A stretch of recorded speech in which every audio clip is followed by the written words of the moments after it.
Let's face it, AI has gotten a pretty bad rap in the media and pop culture. Just think of Terminator, Blade Runner, or Ex Machina. But I think it's time that we give AI a fair shake. Welcome to Practical AI, the Capacity for Good, where we speak with some of the brightest minds in the industry about the exciting intersection of AI automation, customer support, and customer experience, and how we can use the latest and greatest technology to help teams do their best work. Well, hello, my name is James Deal. Welcome to the podcast Practical AI, the Capacity for Good, where we sit at the intersection of AI, automation, and experience and seek to uncover actionable insights for those looking to improve their customer and employee experiences. Joining me today is Michael Hunigan, VP of Product AI at Capacity, an AI native support automation platform. With over 25 years of technology experience, Mike specializes in driving product vision and roadmaps, emphasizing collaboration between customers, companies, and partners. His expertise spans VOC applications like CX measurement, feedback, and ratings and reviews, reflected in his patent Cospot authorship. Having held senior roles at Answers.com, ForeSee, and Web Collage, Mike brings a wealth of insights to our discussion on AI transformative impact on business strategies. So welcome to the podcast, Mike. Oh, thanks, James. I've been wanting to join the podcast. I'm finally on it. So thanks for having me on. Well, excited to be talking to you about, what we're doing here at what you're doing around AI. And how, we'll talk a little bit about maybe capacity and what you do there, but really want to focus on large language models, the impact on the customer experience, and what you see as the future, and really how businesses can jump in right away, though, and start to take advantage of this. But before we kind of get into that part of the interview, I would love to understand a little bit more from you about what got you into technology, why are you passionate about it, and ultimately what led you to your role as VP of product specifically focused on AI. Yeah, it's a good question. So my journey started really early. So I have a twin brother, and I have an older brother and a sister. But one of the best gifts my father ever got me when I was young, probably 6 or 7, is he bought us an Apple IIc. And he's an educator. He's a retired educator. And essentially, he used his educator discount in order to be able to purchase Apple products. And that's the first thing he got with the green screen and all. I had a handle, had a 5.25-inch disc. And, I started programming on that. And I was just really intrigued that you could take an idea and sort of see the execution of that on a screen, irrespective of whether or not it's a small 6-inch sort of green screen. And I was just blown away by it.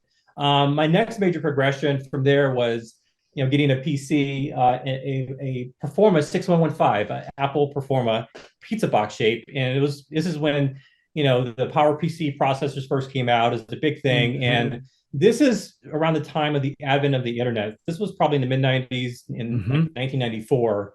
It came with a 14.4 modem. You had CompuServe. The 14.4. Yeah. And when you got online, you just felt like the world was just at your fingertips. I mean, I just remember getting on the internet for the first time and seeing, I was on a website that's in Germany or that's in the UK. I'm like, unbelievable. So by seeing how small the world got at that time, I just knew this is what I wanted to do. So, immediately I started learning how to use it, how to write HTML, how to do web design. I had a journalism teacher, great mentor, Cheryl Hinman. She did a great job in mentoring a bunch of kids around building out really cool websites. When you're I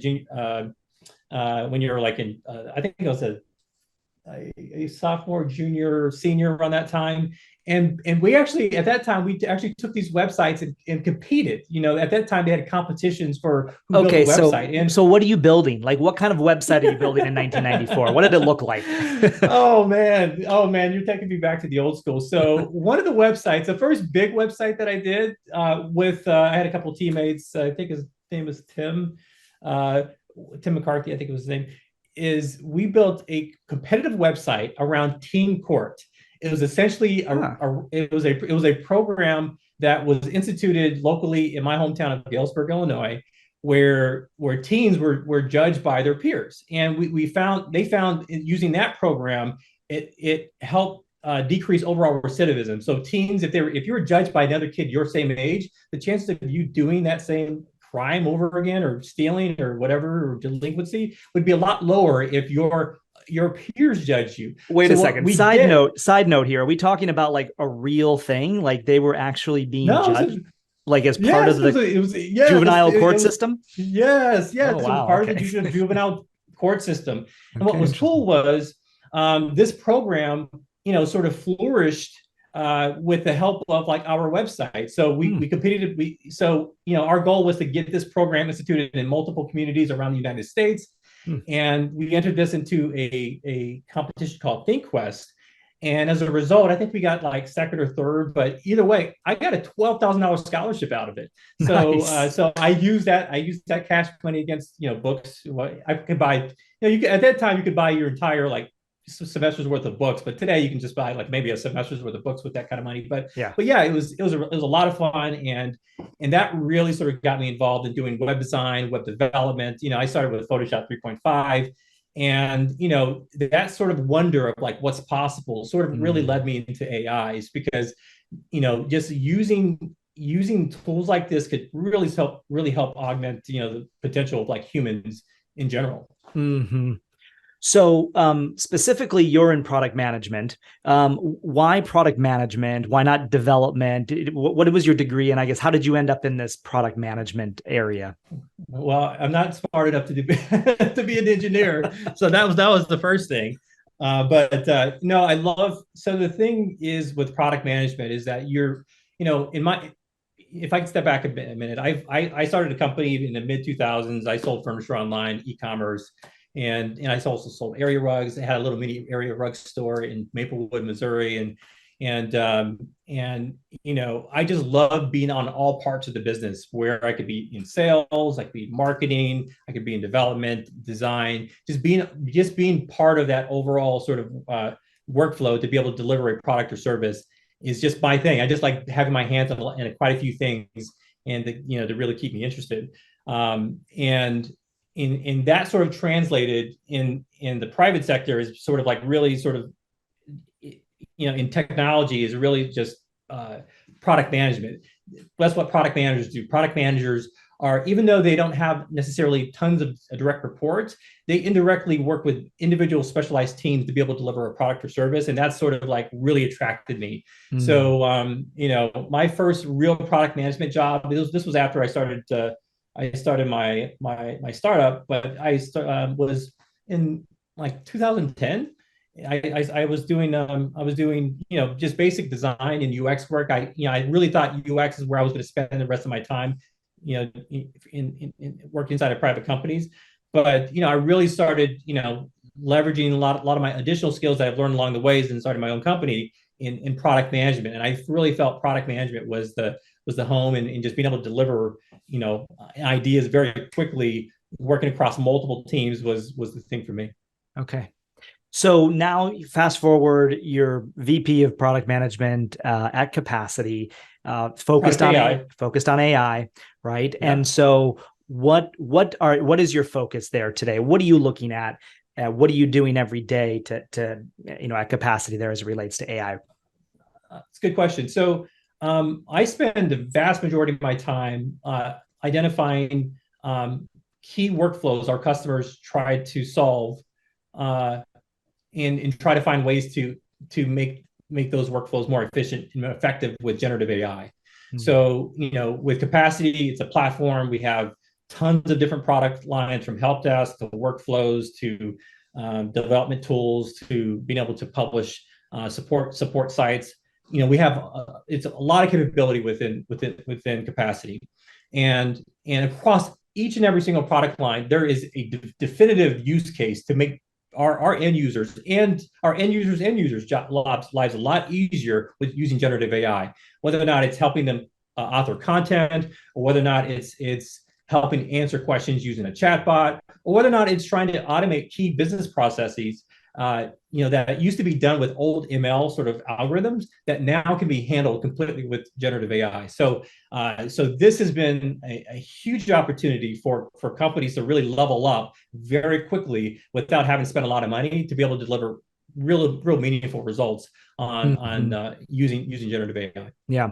Okay. So let's rewind a little bit. December-ish, November-ish of 2022, the general public started understanding what is GPT.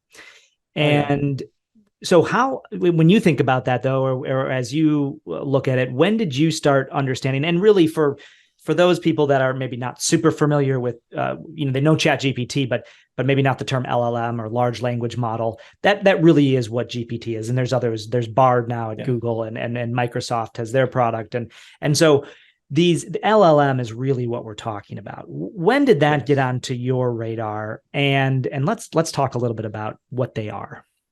Well, that got into my radar. This was during the pandemic. This had to be like 2022, early 2022. I think GPT-3 was released, and it really sort of started changing the game when OpenAI really announced and made publicly available GPT 3.5 Turbo.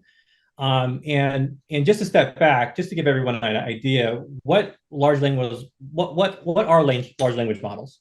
Large language models it's a machine learning algorithm, and all it does, it generates human-like text. That's all it does. And essentially how it comes up with this is based upon the corpus, and that corpus is websites, it's audio, it's video, it's books. These companies who have developed this technology, such as like OpenAI, Facebook is one, Google is getting into the game, and they're going to be announcing some really cool stuff soon, is that they've indexed a lot of the internet plus. So anything that's publicly available from a text perspective, from photos to videos or audio, chances are that has been consumed in a lot of these large language models. And the more content you typically put into these models, the richer, the better experience it gets, alongside with how well it's trained, whether or not it's being trained really well. Okay, so but when we talk about that real quick, these large language models, why is it just in recent times that somebody had the idea to consume a lot of data into this to get these results? Is it computing power? Was it the algorithms? Like, what is it that all of a sudden catapulted this to very rapid development? Well, I think when OpenAI first got put on to using large language models, I think it was around 2017, if I believe that's correct. Mm-hmm. I think once they sort of turn their focus to using large language models to be able to deliver these sorts of experiences and be able to respond to questions and things like that, that's sort of the moment. And I believe the concept of large language models has really existed since the mid 60s, but it wasn't until like the mid 2000 or mid 2010s or whatever to where it started to really sort of catch on as an idea. And then I think you hit the nail on the head. Compute power is a big challenge, because large language models use a lot of math, and it uses, you typically need you need a computer with a lot of graphics cards. Hence, NVIDIA, they're well over $1 trillion company with a lot of room to grow. With all the computing power needed in order to be able to deliver these responses, that's sort of been the only thing that's really been holding us back. Is this compute is the amount of compute, the amount of with all the floating point calculations as it responds to be able to deliver responses using LLMs, and it's just and right now it's just really early. I mean, you have to think the stage that we're at. We are at the Atari 2600 Super Nintendo stage of large language models. You need a super powerful computer to typically run these. And they're not very fast. And it's going to take us a while to get to PlayStation 4, PlayStation 5, and to be able to run, these models on your watch. But that is the next step. Is I guarantee that in the next 3 to 4 years, large language models are going to be running natively on all of the devices that are around you, whether or not your television, whether or not it's your watch, your phone. It's all going to be running locally on your phone or on these devices in order to be able to deliver the same sort of human generated like text. And, just so everyone sort of understands like what this really means, if you go to Google and you type in a question like, what day is it today? Google, what it will do is autocomplete it will autocomplete what you're trying to ask. And that's essentially how large language models work. It's basically predicting, it's making a prediction on what your next word and several words are going to be, and then it sort of gives you a result from there. But it's essentially, at its most basic form, it's just a machine learning algorithm, and all it's there to do is to generate text based upon a prediction algorithm. So it's really simple when we think about it, right? It's not, it's all text based. It's consuming text and it's putting the text together in a human language form that we can, that's exactly that sounds conversational, that sounds like something a human would create.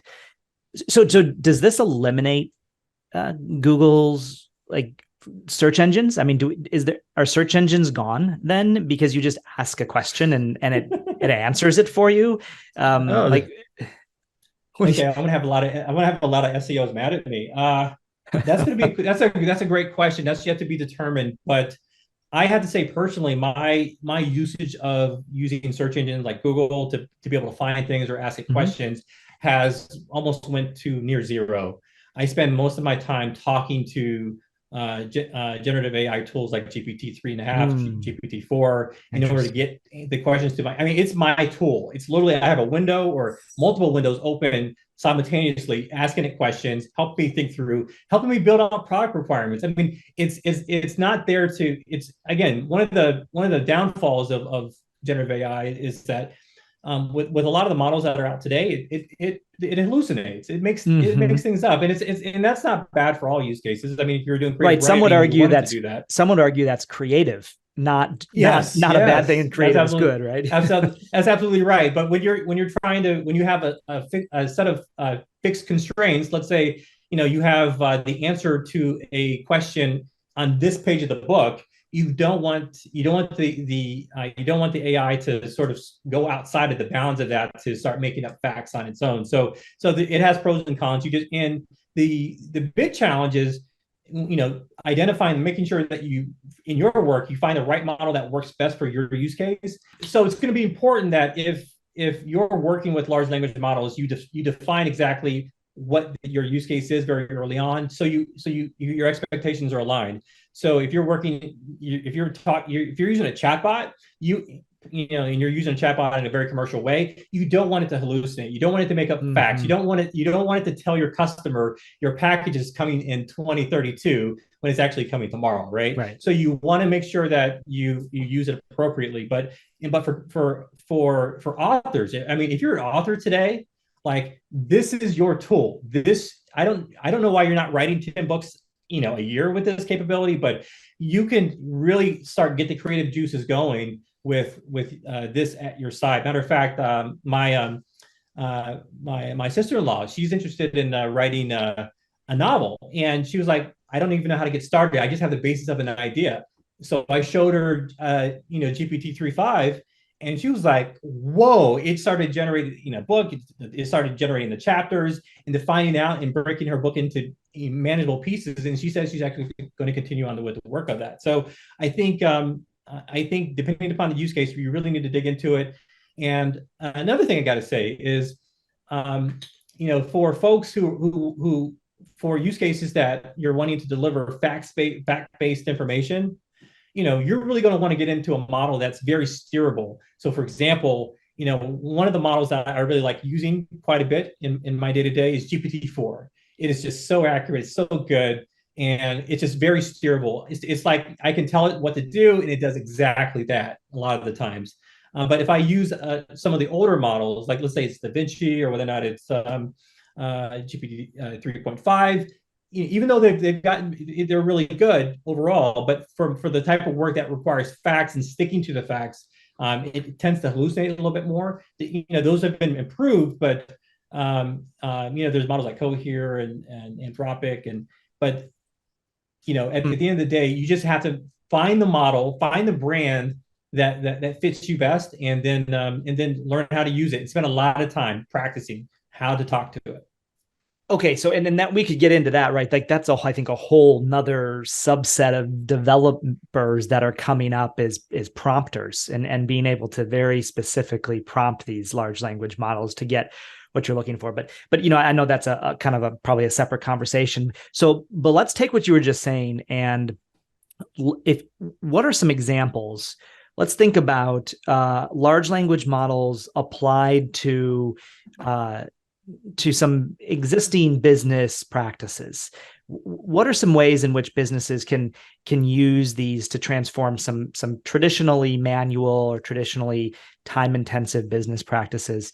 And what does that look like? I know I'll throw one more thing out here and then I'll let you go on that. But I think there's some debate about, okay, so we don't want to put our data. We have all this data here at our business. We don't want to put it out in the public domain. We want it to be safe. We want to utilize the power of these LLMs on our data. Talk a little bit about that. Yeah, so I'll tackle your first question. So the use cases that we've been running into are really like customer service, customer support, and in various sort of business operations. On the customer service side, there is a huge use case for being able to deliver sort of these sort of tools either to your team and to your customers. So, for example, one of the first things that we did at Capacity, like I think back in January or was it February, was we introduced this AI toolkit to agents. And essentially, what it does is, if you're a help desk agent using Capacity, you can easily sort of like hit this button, and it'll automatically generate a response, a suggested response to that customer. So instead of having that agent, spend 5-10 minutes just trying to build out the body of an email, have a large language model handle that automatically for you. So that's number one. The downside of it is it hallucinates, right? It has a very small sort of fixed corpus of like just that ticket or just the content of that ticket of that customer, and it responds just using that, and that's it. So the agent will still have to go in and sort of manually sort of update it, but it still has. We have found our customers have cut down a significant amount of time using those tools in order to help them get started, help triaging tickets, to cut agent average handle time down. To your second question, one of the things that we've been hearing, and this is actually what we're implementing as well, is almost fully automating a lot of these key processes with the help of an agent, where not only will we generate a response, but we will look into the systems of record. That's the next stage for a lot of these large CX companies, looking up to the customer's records and building out a response based upon what their inquiry is about. So, for example, if they're asking about the status of their order, we'll be able to look into this order system, be able to generate a response directly from that, all without the agent having to look in system A, B, and C in order to be able to respond to it. So you can see how agent, with a system like that, agent handle times could go from, tens of 20s of minutes down to a minute or less. So right. We think that's that big of an impact that some of this technology can do is automate a lot of those key elements of an agent's job, so they can do better work in other parts of the business. So what kind of advice do you have for CX leaders or business leaders that are looking at implementing an LLM? They want that automation. They want these generative features we've been talking about here. Should they be looking at going to a Google or going to an OpenAI and utilizing GPT-4 or BART or somebody else? Or should they be looking to companies like Capacity or others, that take this and package it up specifically for them? I mean, at what point should they look at one versus the other, or what's your opinion on that? So that's a good question. So it all depends upon the use case, and if you're a CX leader with a large contact center with a lot of agents, and you have a series of scripts that your agents sort of abide by, you could build something in house. It could be pretty expensive. As far as the idea of even a large company sort of just going out and saying, hey, I'm going to build my own large language model, that's probably not going to be a thing. You really need a lot of content and a lot of resources in order to be able to do that. The next major step is for them to look at potentially fine-tuning an existing large language model. GPT-4, GPT 3.5 is a good option for that. You could also look at some of these open source ones. Facebook has a really good one, Llama, and that's really good for this.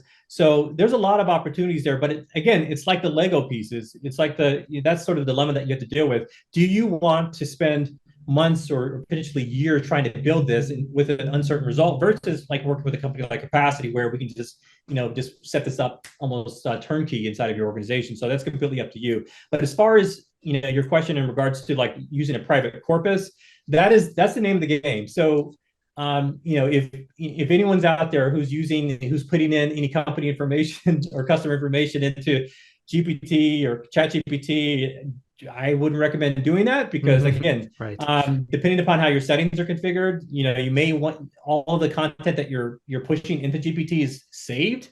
So you don't want to have that information in there. There's been a lot of horror stories on the web that you can look up about how some companies how their employees are using it. My recommendation is to always use a provider that has the same. I don't know. Okay, now I'm getting into sales mode here, James. No, that's okay. Okay. Where should I pick up? Because I'm getting into too much sales because I think I'm talking like a salesperson. No, I think you were fine. I think finishing that thought, look for a provider that's going to ensure security of your data or Yeah. So if you're a company out there, one of the things I recommend is making sure you work with a provider that values the security of your data just like you do. And the last thing you want to see happen is your data out there in the wild. It's just a nightmare waiting to happen. So you should definitely work with a company like Capacity to ensure that if you are using large language models, you're using it in a very secure fashion. Okay, so let's talk about ethics around AI and large language models. Have you seen any use cases where you would warn companies about as it relates to the ethics of using this, or anything that they should steer clear of or be aware of with regards to generative AI and LLMs? Yeah. So I think this is really relevant for the HR folks in the world. So there's a lot of great use cases that can be solved using large language models in HR. And one of those would be like vetting resumes and things like that. And one of the key things you could do which is completely on the bad side, is you could discriminate based upon certain criteria that's located in the resume. So from an ethical perspective, I would highly recommend steering clear of trying to use or create any rules inside of any of your workflows that look at candidates in a certain way. Look at the facts of how good that candidate is, and ensure that their resume sort of aligns with the job description that you have out there. But but definitely steer clear of anything that says, gender, sex, sexual identity, or so on and so forth. That's just bad news waiting to happen. So the LLMs will do anything you ask it to do. So it's important that you use it in a highly ethical manner. And we don't do anything for our customers or help any customers institute any rules in regards to that when we set up their workflows. But that is definitely a possibility. And there's really no way around it from what I found. There's really no way around it. I mean, again, it's whatever you input into it is what you're going to get out of it. So if you only want candidates who have really cool gray shirts or black shirts, it will only deliver you candidates that have that sort of criteria. So it's important that you set these up, institute these in a very ethical manner, and you'll be cool from there. Okay, good advice. So if we're talking about, so there's some things to avoid right there, but let's think, I'm looking for some competitive advantages here.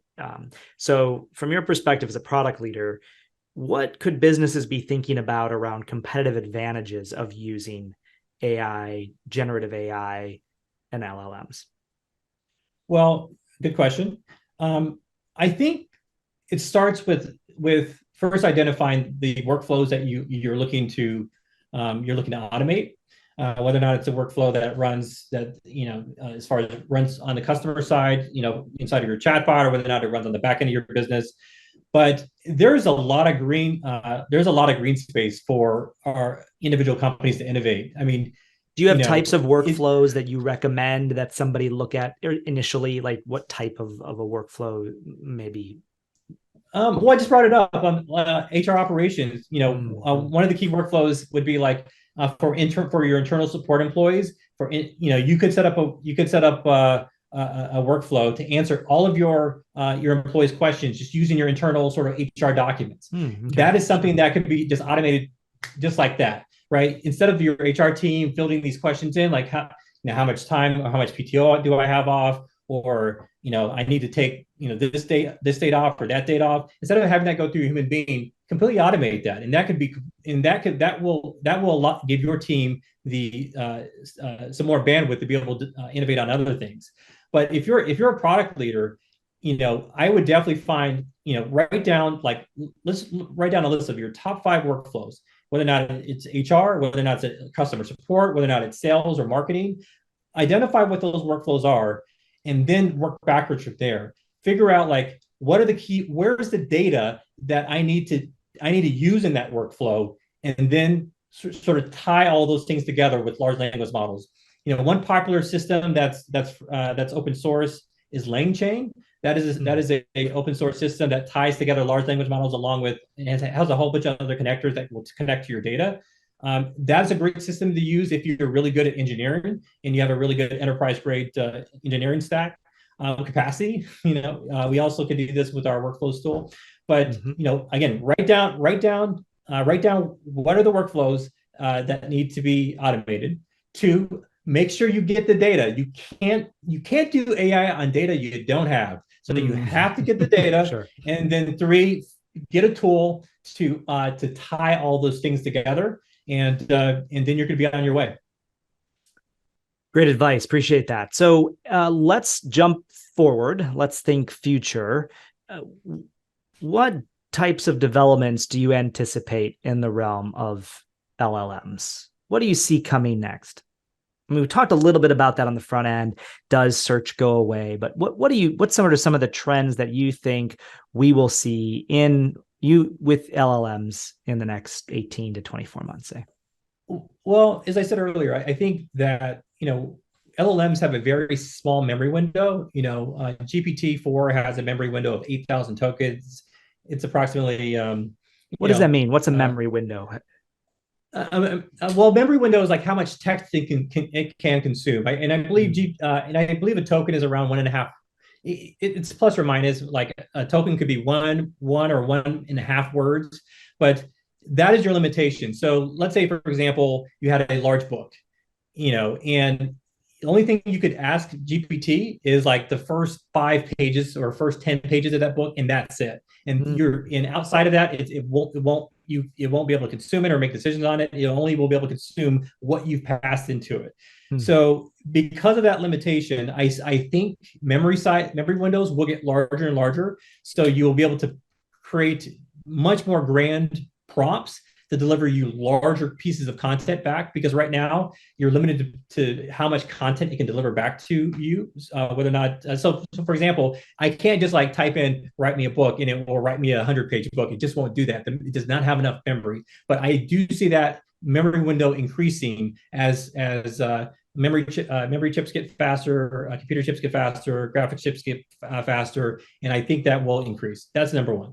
But as far as like the normal day-to-day, I think fine tuning is going to be like the next big thing. And that will probably be a big thing going into next year. But what will happen is, with customers who have a large corpus of fixed data that will never change. So for example, like, what is your street address? What are your hours? What were your financial results for 2022, 2023, so on and so forth? Those results are set in stone. It will be hugely beneficial if you automatically had the stuff preloaded or pre-trained inside of an existing LLM, and that way it won't eat up the memory window that you're limited to today. So, for example, if you're wanting to be able to reference old legacy data about your company that your company has stored, instead of having to use retrieval augmented generation where you pre-send that data into the large language model, you'll be able to just ask it, and you'll be able to automatically extract that it'll be able to build an answer off of that stuff that you've already pre-trained it on. So ultimately it will lead to a better experience. It'll be a lot faster, but it'll take us a little bit to get there. I mean, there's only so much compute that's out there. There's these data warehouses and these server rooms can only be set up so fast. And right now, that's the biggest limitation with like how fast this technology can move is based upon how much available compute is out there to be able to deliver on these sorts of solutions. Okay, so you're VP of product. You're thinking about your roadmap. What are some of the exciting things you're thinking about that are a little bit off in the future for your company, for capacity, and what you guys are trying to do? Like, what are some of the exciting things that you think businesses would be thrilled to hear could be coming to them soon? Oh, we have quite a few. One of the things that I'm most interested in is this thing that we tentatively have called agent autopilot, where we found that a vast majority, around 80% of all of the sort of communication that comes into our platform comes in via email. And we have a bot that handles automation just fine, but our email channel is still pretty weak. So one of the things that we're going to be deploying very soon is something called agent autopilot. And the idea here is for any inbound email that comes in to our system, we will be able to automatically answer on the agent's behalf. We'll have two settings. You'll be able to say, hey, do you want this to automatically go to your customer? Okay. If you don't, that's okay.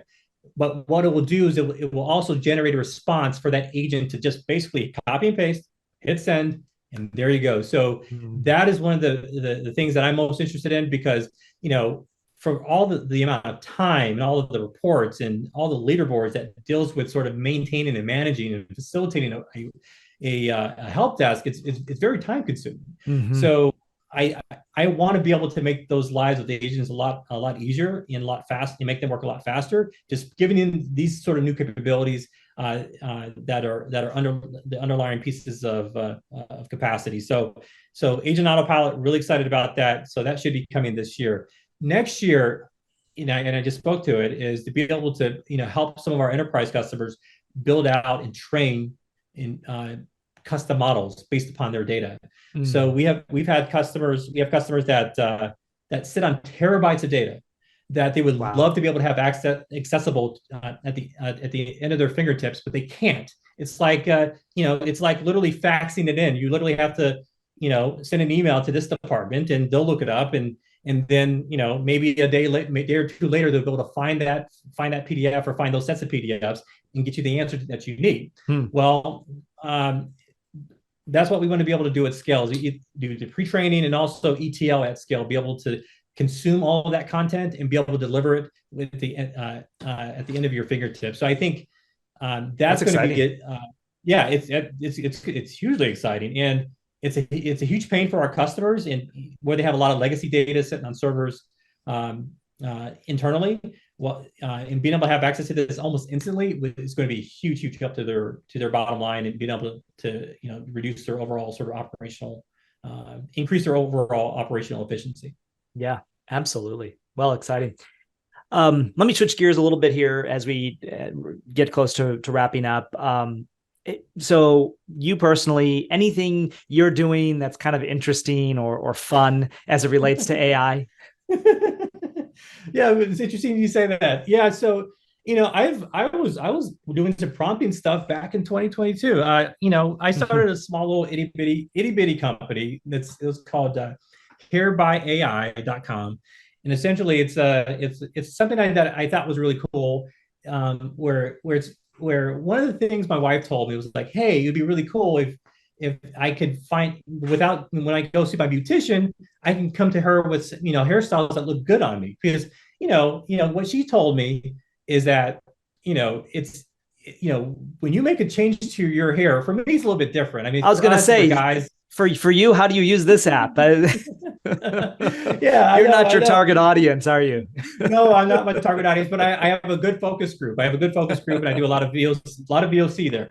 And what she said was like, hey, it'd be really cool to, without having to commit to cutting off all my hair, what would happen if you could do this with AI? I'm like, okay, sounds pretty cool. So I started looking at a couple tools, a couple things, and after a couple beers and just some late nights during Christmas break, built a site called hairbyai.com. And it's a cool site, but typically it's really for women who really want to who want to get an idea of what a potential future hairstyle could look like on them. So you upload a couple photos of yourself and you hit a couple buttons. In a few minutes, you'll come out with a whole bunch of hairstyles. You go print off these photos, take them to your beautician, and say, "There you go." So it was a cool idea, and actually, now that I think about it, being able to configure these hairstyles and stuff like that, it's all prompt engineering. It's all sort of prompt engineering, and if I were to translate that into like large language models, like if you are someone who's interested or remotely interested in getting into this space, or really interested in how to learn and get involved with using large language models, hey, ChatGPT is just fine. Practice. It's all about learning how to talk to this thing to be able to deliver you the result that you want. So that's the only way you're going to get good at this. And 5 years from now, we're not going to be thinking about this because everyone will be doing this on a daily basis. But I think today it's really imperative to stay ahead, especially if for guys like you and I who sit in front of a computer, who traffic in knowledge and make reasoned decisions. We're at risk at the end of the day. I mean, these sorts of tools can make really good decisions on our behalf if they have the right amount of data. So it's really important for us to really stay on top of these tools as much as possible to be able to deliver as much value to our organizations, the organizations that we work for. Great advice, Mike. Good stuff. Appreciate you sharing that. So one last question before we wrap up here, and this is a more of a personal note. So as we talked about this, a lot of this is focused around CX and the customer experience. Experience is about creating memories. You create a memory that's a good experience. If it's a good experience, people come back. If it's a bad experience, at least if you're a business, you might know how many people are having bad experiences. You can address it. Chances are, if you have a bad experience, you might offer a negative review. But nonetheless, a memory is typically created out of experiences. And so when we think about experiences and memory, if you're looking to create positive and reinforce positive experiences, it's about creating memories. And so I love to ask, if you were to create an experience for yourself or your family that would create a memory, what would that look like? Maybe it's something you do regularly. Maybe it's something you want to do someday. What is that for you right now? And what does that look like? For me, that's a good question. One thing that my family and I love to do is just travel. I am fanatical of tracking flight prices, and whenever do you use AI to do this? Actually, not yet, but actually now I think about it, I probably should build out a tool, which I can't. I think we could build a tool that actually does this, but I'll leave this to the kayaks of the world. But sure, there is AI already being used, right? In kayak, yes, Google. Yes, right? Yes, 100%. They're miles ahead. But I got to say, with us, we love to travel, and I keep my flight tracker on, and whenever I see a good deal, I jump right on it. Awesome. If I see a good deal going to Des Moines, Iowa, there we go. So, that's great. I love to just get out with my family, build those experiences out, because my kids are young, and every time we get to go out on with them out on a plane, or whether or not it's going out to sightseeing or whatever at these different places, they build really good cool memories for myself and for my kids. So for me, building out great experiences starts with travel. It's just seeing different things, meeting different people, and eating really good food. That's another good thing. Finding out the good food that's out there. So getting on a plane, checking out those travel deals, and enjoying life. I love it. I can relate. Very similar interest there in creating memories. So through travel, but Cool. Thanks for sharing that. And again, thanks for joining me on the podcast today. Very insightful. Appreciate the really practical application of using LLMs and using generative AI in the business application that so many CX leaders are facing today. And love just some of the practical, the in-depth stuff that you brought up too, as we kind of unpacked LLMs a little bit for the average person. So appreciate the help with that. All right. Thanks for having me. Absolutely. Cheers. Practical AI, the capacity for good, is brought to you by Capacity, an automated help desk, knowledge base, and customer experience platform. Be sure to subscribe, rate, and review us on Apple Podcasts, Spotify, and Google Podcasts, or anywhere else podcasts are found, and click follow so you don't miss out on any future episodes. And if you would like to improve your customer experience and internal operations, head over to capacity.com and get started for free. On behalf of the whole team, thanks for listening.